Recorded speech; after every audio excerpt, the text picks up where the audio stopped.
الله أكبر الله أكبر taageerayaasha xisbiyada mucaaradkii ha noolaadeen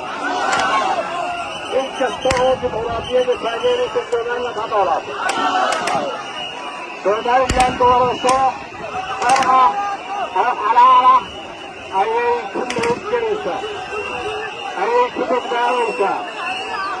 13 Noofambar hadday doorashadii madaxtooyadu dhici weyde way nagu sugannahay kursiga